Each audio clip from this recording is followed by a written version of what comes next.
very good afternoon to you. Welcome to News Desk on KTN News, the 24-hour news channel.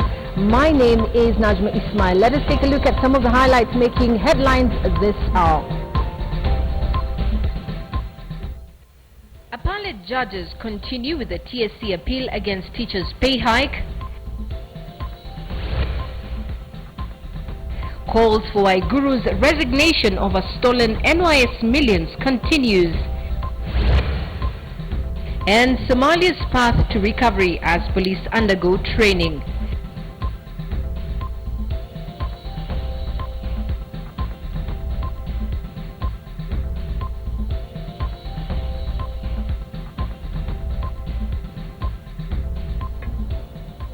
It is 1 o'clock in Nairobi. News Desk starts right now. Now, the case between the Teachers Service Commission and the Kenya National Union of Teachers has been going on since morning. The case regarding the 50 to 60 pay increase has been going on since this morning, and our reporter Sharon Momanyi has been following the proceedings and joins us live. Sharon, good afternoon.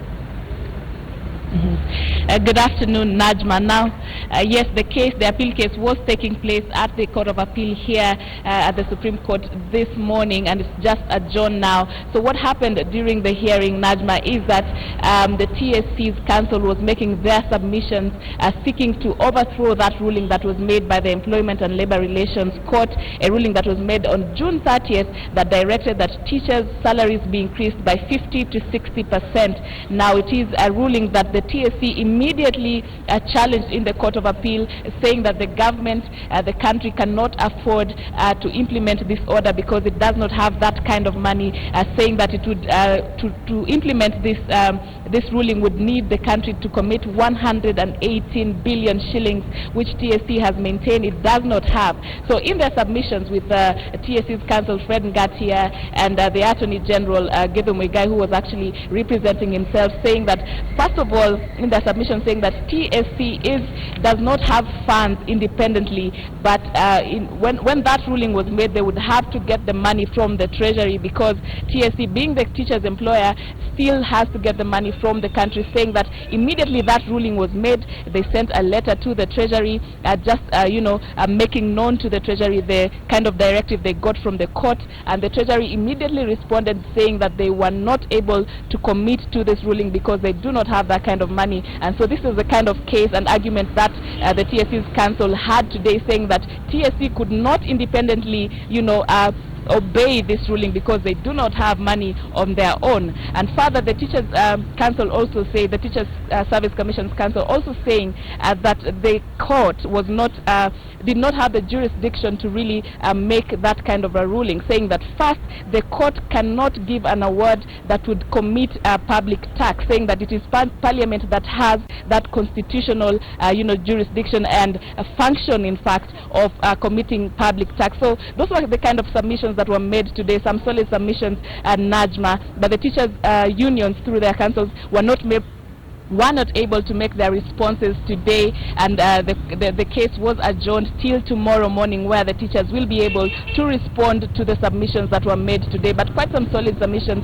They're mainly challenging the jurisdiction of that court in making that award, and saying that also the judge throughout the hearing was counseled and advised by the Salaries and Remuneration Commission, SRC, saying that at that time they did not have the money to implement what the teachers were agitating for. And so the council today saying that the court dismissed the council that they had, both from the SRC and from representatives of the Treasury that were present during the hearing of that court, of that case that awarded the 50 to 60%. So those were some of the submissions they were making. Remember, this is the appeal to completely overthrow that ruling, one that really raised the hopes of the teachers that through the years, over a decade of agitation for having their pay rise, a ruling that was really a landmark one that would see the salaries increased by such huge margins, the 50 to 60%. So it is one that the whole country is waiting to see how it goes. Teachers waiting to see if their salaries will increase. Students, of course, waiting for this whole process because the strike is still ongoing, pending this court hearing to see how this will end, because they want classes to go back to normal and continue, Najma. Sharon, I believe that not lawyer Ahmed Nasser Abdullahi has removed himself from the case. Kindly tell us why. Now, what happened, Najma, is that yesterday, Tuesday, the NAT through the council, they sought to have, the three-judge bench that was set to hear the appeal case to recuse itself. What they were saying is that that bench of judges was compromised by the presidency, and they say that they had evidence that they were being puppeteered by the executive, saying that they were not, acting independently. And so the teachers yesterday sought to have, the bench of judges completely exchanged, but this did not happen. The court ruled that the teachers did not have sufficient evidence, and what they actually did eventually is just add 2 more judges to that bench, and it is now a 5-judge bench. Now, Ahmed Nasser recused himself from the proceedings of the court, saying that with that ruling and with the continuance of those 3 judges that they claimed are not independent, he says that he cannot participate in a hearing that is compromised. Najma. Sharon, you told us that there's another ruling tomorrow. What should we expect? Just briefly tell me what we should expect. Yes, so it is. So what is happening, Najma, is the appeal case is ongoing. It's just got adjourned today because some of the council were committed in other courts and could not continue.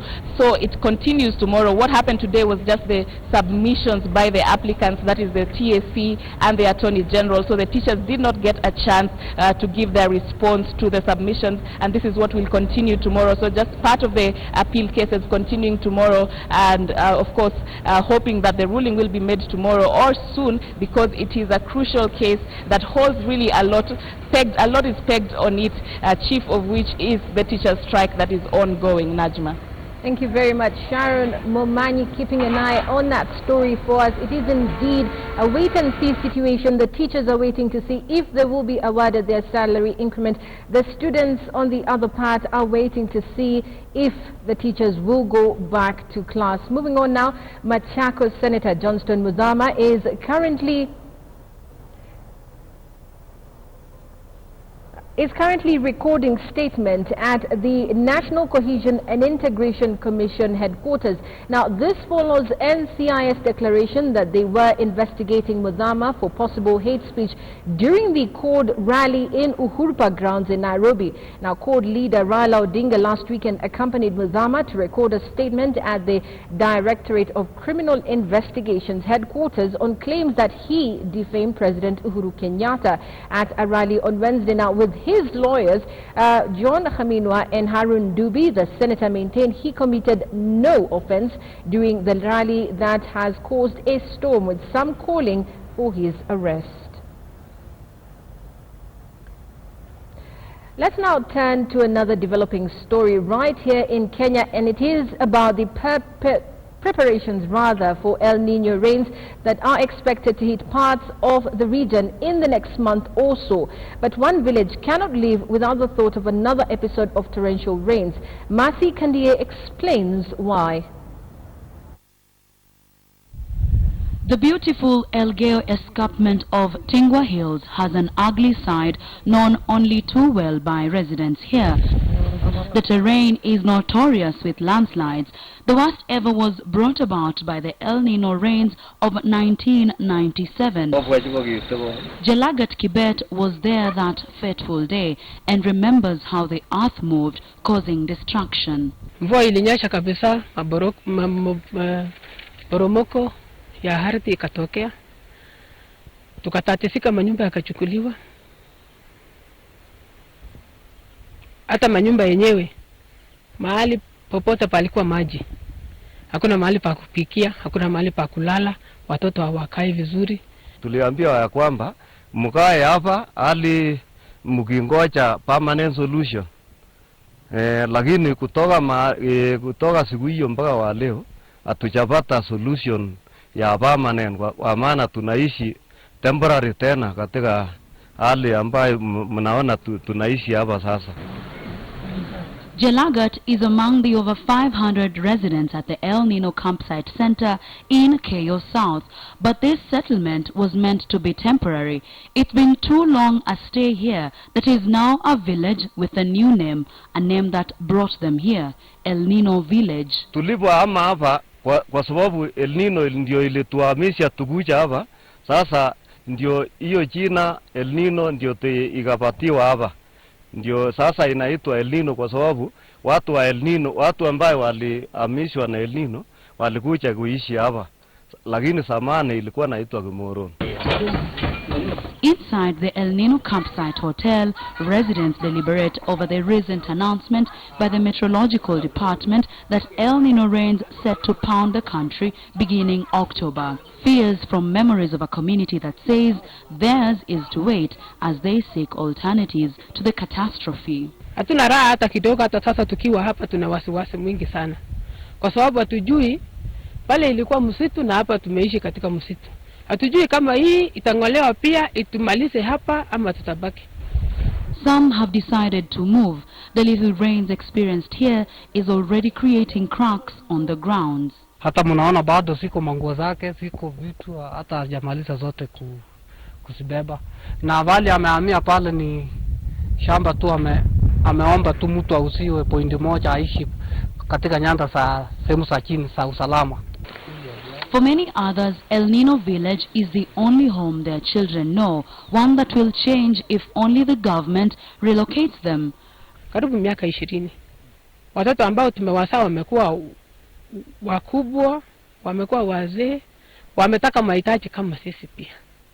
Reports in the area indicate over 60 people have been killed due to landslides since the 1997 El Nino rains, with geologists declaring the Elgeyo escarpment unfit for human settlement. Masikandie, KTN News, Keyo South.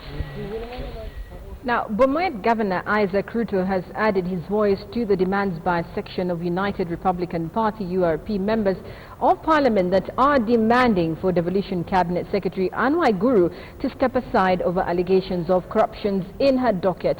Now, the governor pointed out that Waiguru's cabinet colleague David Chirchir, Felix Koskei, Kazungu Kambi and Charity Ngilu, among others, were forced to temporarily leave office, and therefore the devolution CS should not receive preferential treatment. Now, he also challenged members of the National Alliance Party, TNA, to apply the same passion they had in demanding for Waiguru's colleagues and governors to step aside to pave way for investigations over allegations of corruption leveled against them. If there is need for investigations, I think she should step aside. You cannot apply the law differently on some ministers and another law for other ministers. She should step aside, let there be investigations. After all, but they were also very loud in telling governors and MPs to step aside. What has happened to this one? There were some ministers who also stepped aside hardly 7 months ago. And there was even no serious allegations. They were only letters written to EACC. This one even, he should even have stepped aside when the police, when the CID were actually investigating his docket, which is NYS. That has been his baby, her baby. And surely she needs to demonstrate that the law is applicable to everyone.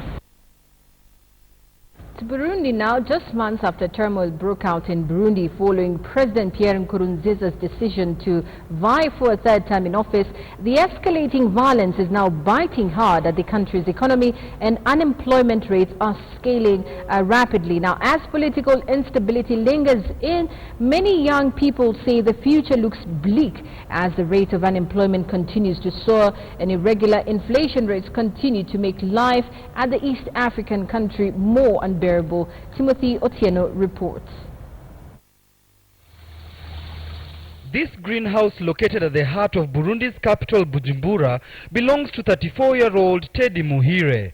After graduating from university with a degree in economics in 2008, he couldn't find a job and decided to start his own business, growing and selling tomatoes. But Teddy now sadly admits that he could be at the verge of bankruptcy. Since violence erupted in April this year, the young man has struggled to make sales. De temps en temps, il me vient à l'esprit de penser que les pouvoirs publics, les politiques... I sometimes think that politicians purposely neglect the youth, leave them unemployed, and force the rest of the population to resort to begging in order to control the population, but also profit from them. Today, young people are educated and informed, and they know how other young people in the world live, and they are confident enough to compete with other young people in the region.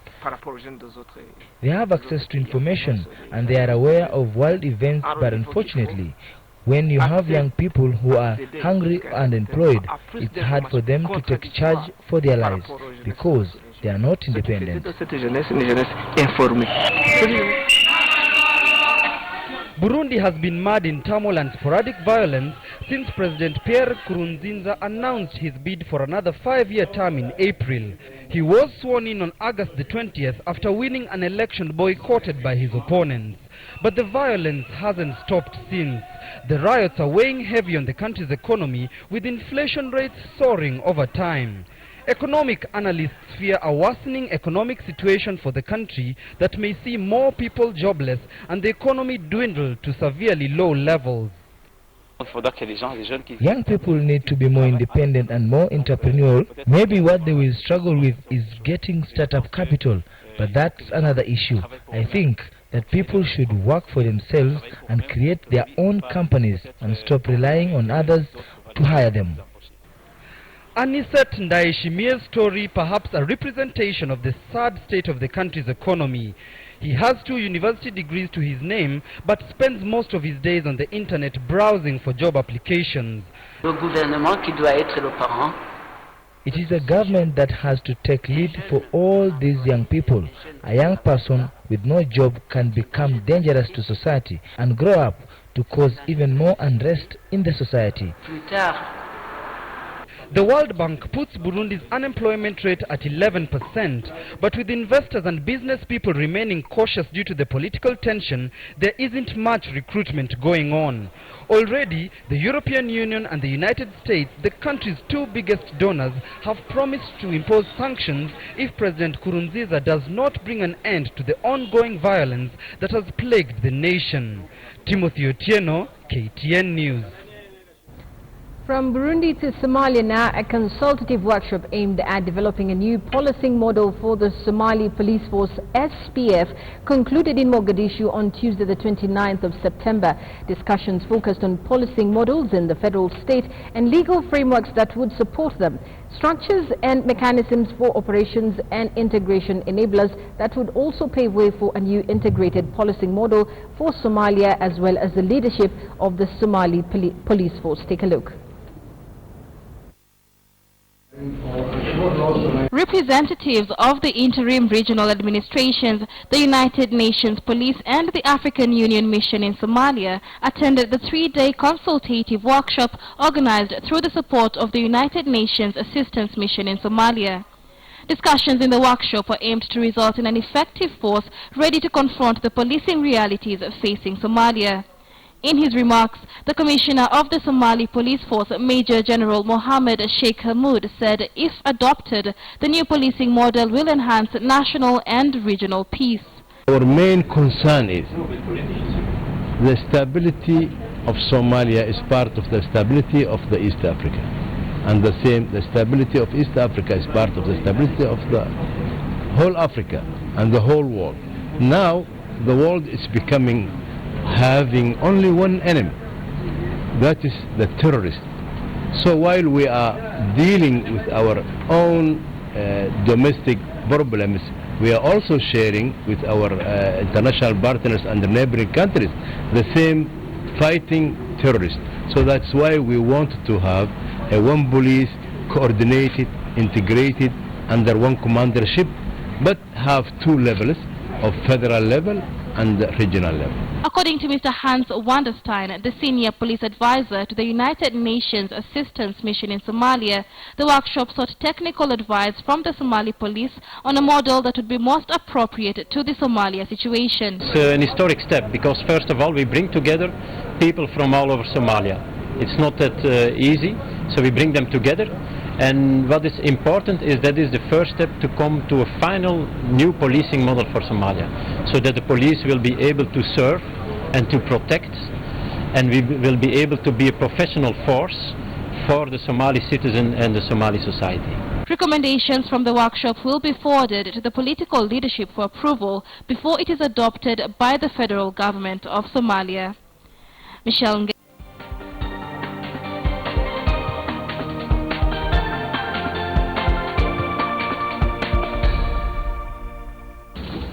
Is 540. In a last and seemingly tactical move, the ruling National Resistance Movement Party chose the last day of returning forms to fulfill the legal requirements of submitting signatures to the Electoral Commission. 1,986. The team, led by the party's National Vice Chairman Alhaji Moses Chigongo, delivered over 600,000 signatures collected from all districts across the country. Shivoga 1,750. Tankwanzi 1,321. This sets the ball rolling for a presidential contest likely to create a three-horse race between the incumbent, his former confidant Amama Mbabazi, and FDC strongman, retired Colonel Dr. Kizza Besigye. The NRM says the bulk of signatures is a sign of might of the party. Defector NRM stalwart Amama Mbabazi collected a paltry 38,000 signatures. Many of our supporters wanted to sign up, that's why we have brought many signatures here more than beyond what is required. But we are confident that we have finished that part, and we just want to appeal to our supporters to bear with us. The nominations are expected to take place between 5th and 6th of October. Sabit Joseph, NBS Sunset.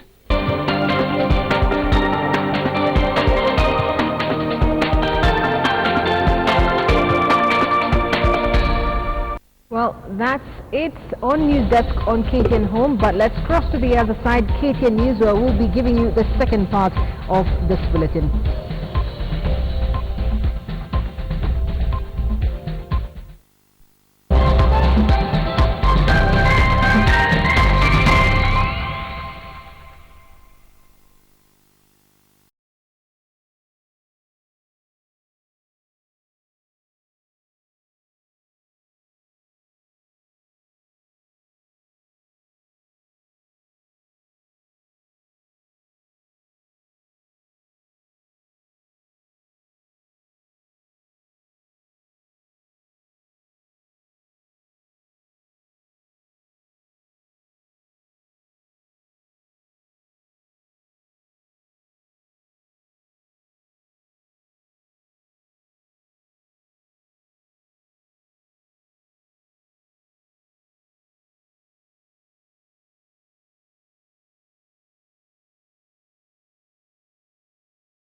trade fair across the East African region, and it's bringing together Kenyan, East African and African exhibitors who are here to bridge the gap between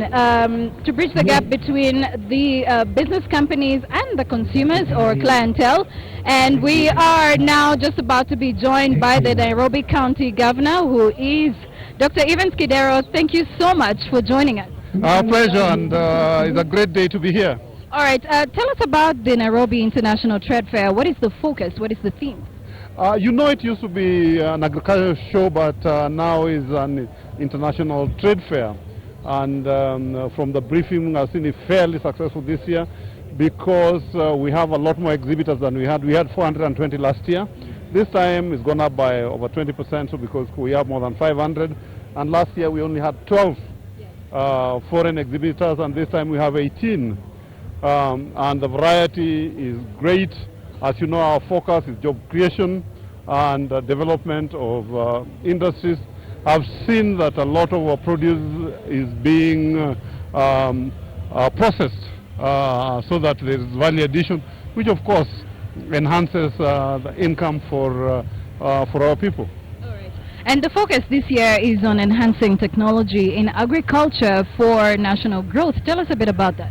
Yeah, actually, I mean, if you see the exhibitors, there are quite a lot, because I mean, you've seen where a lot of our agricultural products are being made into manufactured products. I've seen bread made from millet, from sweet potatoes, from duma. I've seen fish processing, skin being made into bags.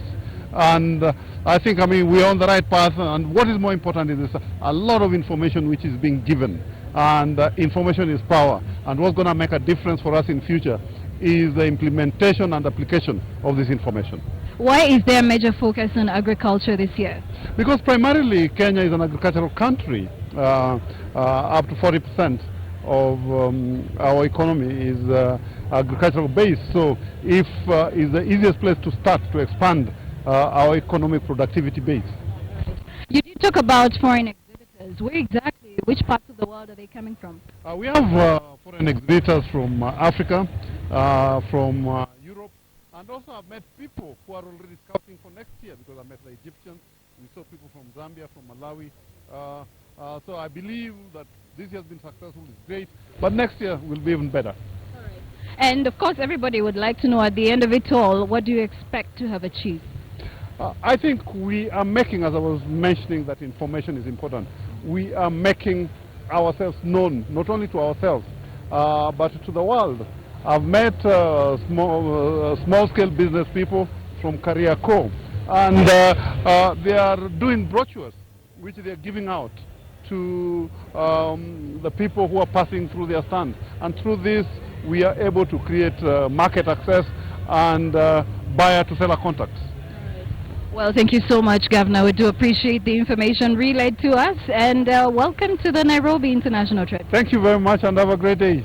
Okay. Dr. Kidero, the Governor of Nairobi County, speaking to us here about what we need to know about the International Trade Fair, and also the fact that they are focusing on enhancing technology in agriculture and also enhancing national growth in the agricultural sector. And so these are some of the issues that we are looking at right now at the Nairobi International Trade Fair. It's going to be going on until the 4th of October. And so everybody who is coming here is getting a lot of information. There are all kinds of companies, regional companies, African companies, and just like the governor did mention, there are also international companies from outside of the African continent. And so we're going to be interacting with many of these people during the Business Today show, Najma. And of course, key to know also is that the area here is jam-packed, from school-going children to high school students who are all dressed in uniform, and of course the different business company exhibitors, their government institutions as well, that are here exhibiting their products and services. I've seen the magistrates and judges board as well that is exhibiting here, and so they're also giving information on what people need to know in case there are issues to do with land, in case there are issues to do with them being embezzled. So they're trying to give a lot of clients here a lot of information in that regard, but at least we've given you just a hint of what is happening at the Nairobi International Trade Fair that is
Na barabara kabisa. Ni siku ambayo tume ya kuajiri walimu humu nchini TSC pia imetangaza kuajiri takriban walimu 70,000 ili kuziba pengo linaloendelea kutokana na mgomo wa walimu. Ni taarifa ambayo tumeipata tu muda mchache tu kabla ya kuingia hapa studioni. Lakini kando na hayo, huku mgomo wa walimu ukiendelea katika baadhi ya shule za umma humu nchini, watu binafsi wamejitokeza kuwasaidia watahiniwa, hasa wale wa darasa la 8 ili kuweza kujitayarisha kwa mtihani wa KCPE.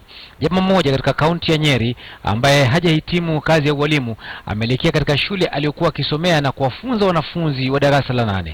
Carol Nderi anasimulia kwenye taarifa ifuatayo.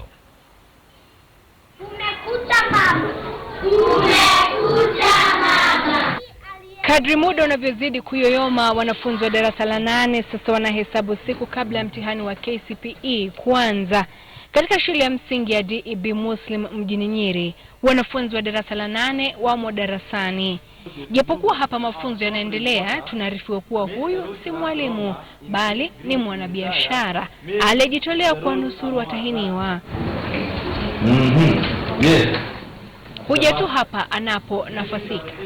Kennedy Maina ana umri wa miaka 22. Alisomea shule hii na aliposhuhudia jinsi mvutano huu baina ya serikali na walimu ulivyoingia upeo wa juu, akahiari kufundisha bila malipo. Amezamia katika hisabati na sayansi. Ni kazi tu kutoka kwa roho yangu niwasaidie ili wapate alama mzuri. Pamoja na kujitolea mhanga, hajahitimu walimu na hana hakika iwapo silabasi ilikuwa imekamilishwa na walimu wa shule hii kabla ya mgomo. Mchango wake ni kuwasaidia wanafunzi kudurusu mitihani tangulizi ya KCPE. Tunampata akiwasaidia kupitia mtihani wa sayansi wa mwaka wa 2013. Ramadhan Mwai Mohamed anaeleza masikitiko ya wanafunzi wenzake wanaolazimika kushuhudia mikorozano hii katika ya serikali na vyama vya walimu ambavyo vinadhihirisha dhana kuwa vita baina ya fahali wawili waathiriwa ni nyasi. Wanafunzi wengi kama huko majengo nyumbani, wengine wanakaa tu wanaboeka, wanapatiwa makazi kwa sababu tu ya hao watu walipagi. Sasa hao watu walipagi wanataka Kenya ikuwe mzuri. Sasa Kenya ya kesho sisi ndio tutakuwa. We shall never be divided. Huu ndio wakati watahiniwa wanahitaji walimu wao zaidi, lakini we feel very sorry for ourselves. Although we are continuing with the syllabus, but not we are just given the papers and then we revise for ourselves. Uko library unachukua vitabu kidogo na revise. Lakini sisi tungependa tu walimu kwa sababu wao ndio wanatujua. Kwa sababu wao wame experience hii third term, wanaweza tuambia vile mtu revise KCP kwa sababu hakuna mtu anajua 100%. Wanafunzi wa darasa la 8 na kidato cha 4 katika shule za umma wameeleza kuwa wanashuku iwapo wako tayari kikamilifu kufanya mitihani yao ya kitaifa. Lakini yote 9 wameeleza imani na matumaini kuwa Rabuka atawajalia, ikiwa ni pamoja na wao kudurusu kabisa kwa muda uliosalia. Carol KTN, kaunti ya Nyeri. Na tukiachana na taarifa hiyo ni kwamba wakati huo hapa jijini Nairobi katika mahakama ya rufani kwamba walimu na waajiri wao wameendelea kuvutana mahakamani, ambapo awamu ya leo ilikuwa ni ya upande wa serikali kutoa hoja zake kwenye kesi inayoendelea. Aidha, mawakili upande wa walimu watatoa hoja zao hapo kesho. Hussein Mohamed amekuwa akifuatilia kesi hiyo na kutuandalia taarifa ifuatayo.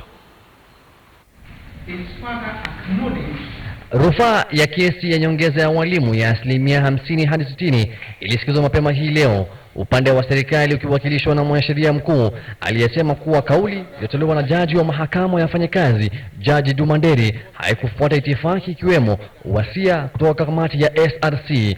Even after it consulted internally, even after it consulted the union at whatever stage, it was obliged to go to SRC and say, what is your guidance?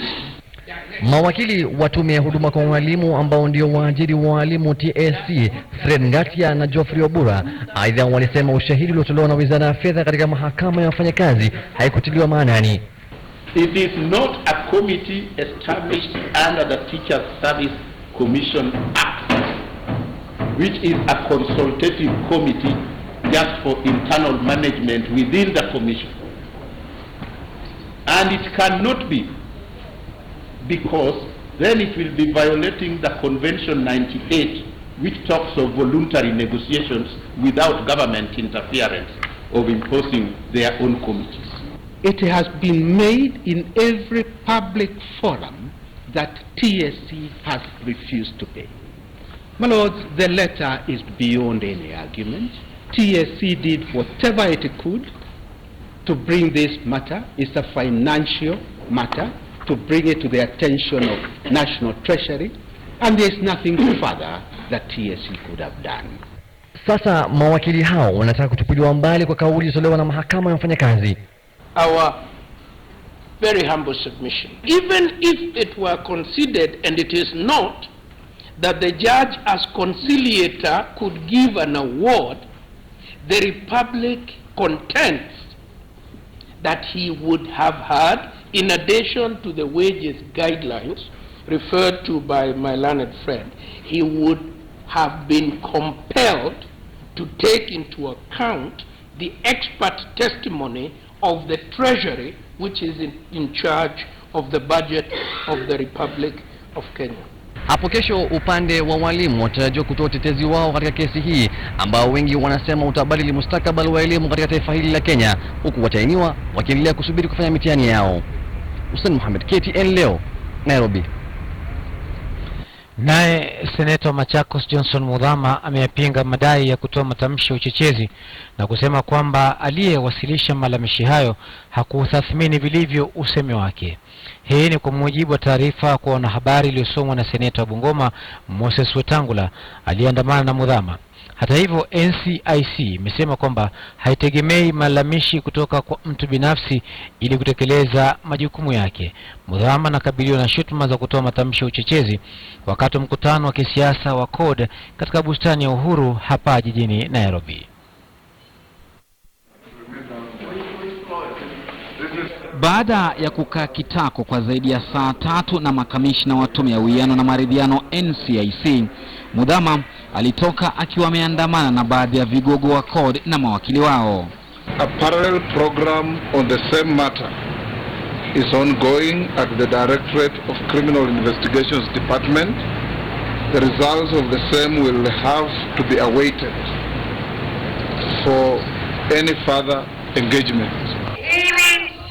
Is the product of the Seneta wa Machakos Johnson Mudhama alijipata kikaangoni baada ya kushtumiwa na wapinzani wake kisiasa kwa madai ya kumkosea heshima Rais Uhuru Kenyatta na kumsema visivyo hadharani Waziri Anne Waiguru wakati wa mkutano wa CORD wa wiki jana katika bustani ya Uhuru. Idara ya upelelezi CID pamoja na NCIC wakamtaka kujiwasilisha kwa minajili ya uchunguzi, lakini Wetangula anadai hayo hayakuwepo katika faili za NCIC. Kuanzia wiki ijayo, kama walimu hawajalipwa, hakuna mtu ataenda kazi, na yule ataenda kufanya kazi atakula mawe. Sio atapigwa mawe, atakula mawe. Akiongeza kwamba mlalamishi katika madai haya aliongezea chumvi tu kwa misingi isiyoeleweka. If NCIC have to discharge their mandate, the person to investigate is one Dennis Waweru, who says, among other things, the president drinks with Waiguru. The president is all manner of things. I don't need to say it. We can circulate this letter to you if you wish to have it. We don't need actually somebody to complain to us because we have we have our people there, our officers there. Kulingana na Kamishna Mohamed Mudhama, alidai kwamba alikuwa tayari ameandikisha taarifa kwa kitengo cha upelelezi CID, na hivyo ripoti ya idara hiyo ingesubiriwa kwanza kabla ya kutoa uamuzi wowote. We have not finished with him. We have only skipped that bit because the statements have already been done by the police. They should exercise their minds by directing their minds on what Mudhama said. Ijapokuwa wanakod wamesimama kidete kuyatetea matamshi yake Mudhama, makali ya NCIC na CID ndiyo yatakayobaini mbivu na mbichi kuhusu madai hayo ya matamshi ya uchochezi. Ila kwa sasa Mudhama ameondoka na afueni ya muda tu. Lofti Matambo, KTN Leo, Nairobi. Na basi barabara kabisa mtazamaji, na chukua mapumziko mafupi. Nitakaporudi basi tuendelea na taarifa zetu, lakini kabla yote hayo basi tujifunze mengi kutoka lugha ya ile Kiswahili, ndipo sasa tupate kamusi ya leo. Kwenye kamusi ya leo tunaangazia neno mushkili. Mushkili ni kuwa na kasoro au kuwa na upungufu. Mfano katika sentensi, licha ya kuniletea mali niliyomwagiza, stakabadhi zake zilikuwa na mushkili fulani.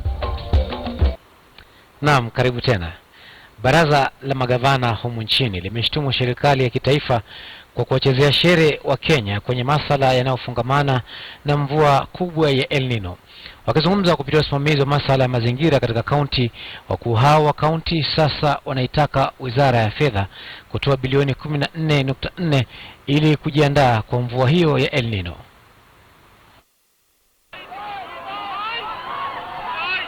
Maandalizi ya mvua ya masika almaarufu El Nino yameendelea kwa simulizi ya mbali na karibu, huku wadau wanaohusika wakionekana kuwa na chenga nyingi mbele ya macho ya Wakenya. Mapema leo baraza la magavana limejitokeza kwa vishindo na kudai kuwa serikali ya kitaifa inawachezea Wakenya shere. County governments have had several meetings with the national government on El Nino preparation and strongly feel that the national government is only doing public relations without concrete actions. Imesalia takriban wiki moja kabla ya kutimia kwa utabiri wa wadadisi wa masala ya anga kuhusiana na mvua El Nino. Ni hivi majuzi tu pale naibu wa Rais William Ruto alipotoa ahadi kwa Wakenya, ila ahadi hizo zimeonekana kutokuwa na thabiti, hasa kwa maafisa wakuu wa kaunti, na kuzinasibisha sawa na mchezo wa kuwadaa wa Kenya. It is necessary and important that we prepare every part of our country for the eventuality of increased rainfall in the country. There is still a big deficit of 14 billion, which we appeal from the development partners, the private sector, the business communities and individuals to support this. Mivutano hii huenda ikalemaza mchakato mzima wa kuwasitiri wa Kenya pale maafa hayo El Nino atakapojitokeza. Gharama ya El Nino ni fedha zinazohitajika ni bilioni 21. Kaunti 47 zinadai zimechangia bilioni 6.6. Fedha zinazohitajika ni bilioni 14.4 na Wizara ya Fedha imeahidi bilioni 5. huku taifa likiendelea kukumbwa na ukosefu wa pesa kama inavyodaiwa na serikali ya kitaifa kwa misururu ya migomo inayoendelea kushuhudiwa. Je, hizi bilioni 14 zitatoka wapi? Sisi tunataka tuongee ambayo tunaweza tukiwa counties, na yenye tunataka tuwaombe wale development partners watusaidie tuendelee mbele. Hata kidogo, hata sasa tukiwa hapa tuna wasiwasi mwingi sana. Elvis Kosgei, KTN Leo.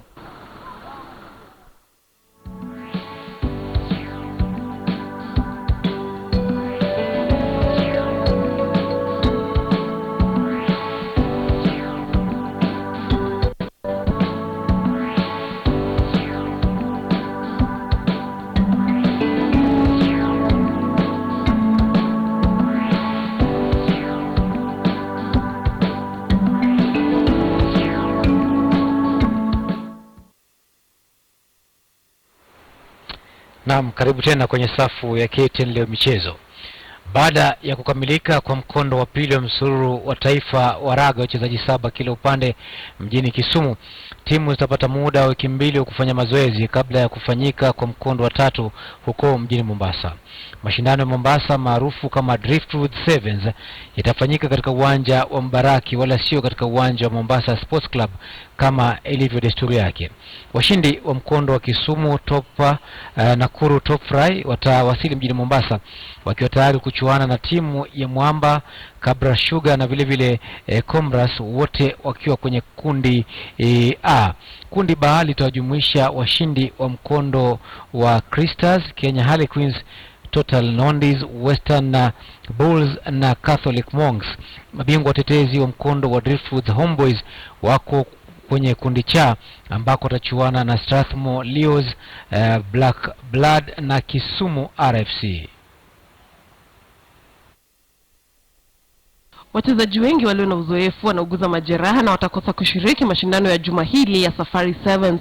Kufuatia majeraha hayo, mkufunzi wa taifa Benjamin Ayimba amekitaja kikosi cha wachezaji wachanga na wasiojulikana sana katika safu ya kitaifa. We've got a lot of surprises. The older guys, we've got quite a few injuries. Eight senior players are injured. It's a blessing in disguise, so to speak, because we then have the opportunity to look at what the younger players can do under pressure. Nahodha Andrew Amonde atashirikiana na William Mbaka na vile vile Biko Adema kuongoza kikosi cha Shujaa, huku timu ya pili ambayo ni Morans ikiongozwa na Bush Mwale wa Homeboys na Tony Onyango. Yes, Safari Sevens is very important and we are out here to get the best for our fans. For me as a coach, I'm looking at trying to get one or two of those very good players, those young players who can come step up on the plate and say we are here to be counted for the next big task. Kulingana na Ayimba, wachezaji kama vile Collins Injero watarejea kabla ya mashindano ya kufuzu kwa michezo ya Olimpiki ya Rio. Not really worried about what they can do. It is the younger guys that we know how they would operate under pressure, and we need to get that sorted before we can include them in the squad. Timu ya Brazil, Australia Icons na Samurai Sevens ni baadhi ya timu za kimataifa ambazo zimewasili nchini tayari kwa mashindano ya Safari Sevens. Lynn Washira, KTN Michezo. Na mtazamaji, kufikia hapo basi natamatisha sehemu yetu ya taarifa za KTN leo, lakini nitaendelea nayo katika kituo cha KTN News katika ile makala ya Elewa Sheria, ambapo nitakuwa na wakili tukijadili sheria inayofungamana na haki za wafanyikazi kwa jumla na vile vile kujiunga na miungano kuna faida gani. Hayo yote basi baada ya muda usio mrefu. Kutoka kwangu Ahmed Darwesh na kutakia utazamaji mwema.